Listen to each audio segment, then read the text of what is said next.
Police തലപ്പത്തെ നിർണായക യോഗത്തിന് ശേഷം സംസ്ഥാനത്തെ വിജിലൻസ് ഉദ്യോഗസ്ഥരുടെ യോഗം വിളിച്ചിരിക്കുന്നു ആഭ്യന്തരമന്ത്രി രമേശ് ചെന്നിത്തല. യൂണിറ്റ് മേധാവിമാർ മുതൽ വിജിലൻസ് മേധാവികൾ വരെയുള്ളവർ യോഗത്തിൽ പങ്കെടുക്കും. അഴിമതിയില്ലാത്ത ഭരണ സംവിധാനം ഉറപ്പാക്കുന്നതിന്റെ ഭാഗമായി പ്രോജക്ട് സീറോ എന്ന പദ്ധതിയുടെ പ്രവർത്തനങ്ങളും നടത്തിപ്പും യോഗം വിശദമായി ചർച്ച ചെയ്യും. റോഷിപാൽ വിവരങ്ങൾ നൽകും. റോഷിപാൽ, രാവിലെ എത്ര മണിക്കാണ് ഇപ്പോൾ യോഗം?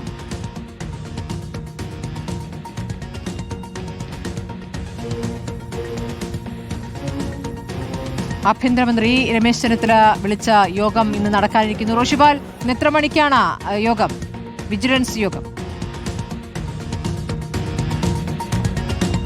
സ്മൃതി, രാവിലെ 11 മണിക്ക് വിജിലൻസ് ആസ്ഥാനത്താണ് ആഭ്യന്തരമന്ത്രി രമേശ് ചെന്നിത്തലയുടെ സാന്നിധ്യത്തിൽ ഉദ്യോഗസ്ഥന്മാരുടെ യോഗം ചേർന്നത്.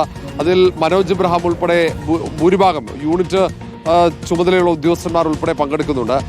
സംസ്ഥാനത്ത് എങ്ങനെ അഴിമതി മുക്തമാക്കാം എന്നതാണ് ഈ യോഗത്തിലെ പ്രധാനപ്പെട്ട ചർച്ച. മാത്രവുമല്ല, 10 വർഷത്തിന് ശേഷം UDF അധികാരത്തിലെത്തിയതാണ്. അപ്പോൾ പോലീസ് ആസ്ഥാനത്ത് പോലീസിന്റെ ഉദ്യോഗസ്ഥന്മാരുടെ യോഗത്തിൽ പോലീസ് നയം ആഭ്യന്തരമന്ത്രി രമേശ് ചെന്നിത്തല വിശദീകരിച്ചു. സമാനമായി വിജിലൻസ് നയമുണ്ട്, അതെങ്ങനെയാണെന്ന് ആഭ്യന്തരമന്ത്രി വിശദീകരിക്കും. മാത്രമല്ല, ചില പുതിയ പദ്ധതികൾ, അഴിമതി മുക്തമാക്കാനുള്ള പദ്ധതികൾ കൂടി മുന്നോട്ട് വെക്കാൻ സാധ്യതയുണ്ട്. അതുമായി വിശദമായ ചർച്ചയുണ്ടാവും. ഏതായാലും നിലവിൽ ജനങ്ങളുടെ സഹായത്തോടെ എങ്ങനെ സംസ്ഥാനത്തെ അഴിമതി മുക്തമാക്കാം എന്നതിനെക്കുറിച്ചുള്ള ആലോചനകളാണ് നടക്കുന്നത്. കൂടുതൽ ജനങ്ങളുടെ പിന്തുണ നേടാൻ കഴിയും.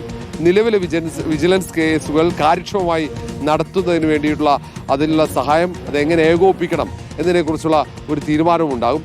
കാരണം അടുത്ത 5 വർഷത്തേക്കുള്ള സമഗ്രമായ പദ്ധതിയായിരിക്കും വിജിലൻസിൽ. ആഭ്യന്തര മന്ത്രി എന്ന നിലയിൽ പോലീസിന്റെ യോഗം കഴിഞ്ഞതിന് ശേഷം തൊട്ടു പിന്നാലെയാണ് വിജിലൻസ് യോഗം കൂടി വിളിച്ചു ചേർത്തത്. വൈകാതെ തന്നെ ജയിൽ വകുപ്പിന്റെ യോഗം കൂടി ഉണ്ടാകും. അതുപോലെ ചുമതലയുള്ള എല്ലാ മന്ത്രിമാരും അതാത് വകുപ്പുകളുടെ ഉന്നത ഉദ്യോഗസ്ഥന്മാരുടെ യോഗങ്ങളാണ് ഇപ്പോൾ നടത്തുന്നത്. അതിൻ്റെയൊക്കെ തുടർച്ചയായിട്ടാണ്. പക്ഷേ വിജിലൻസിൽ പ്രാധാന്യമുണ്ട്. കാരണം അഴിമതി മുക്തമാക്കാനുള്ള പുതിയ പദ്ധതി നേരത്തെ പോലീസിൽ ഈ ലഹരിക്കെതിരെയുള്ള പദ്ധതി പോലെ ഏതെങ്കിലും പദ്ധതികൾ പ്രഖ്യാപിക്കുമോ എന്നതാണ് ഉറ്റുനോക്കുന്നത്.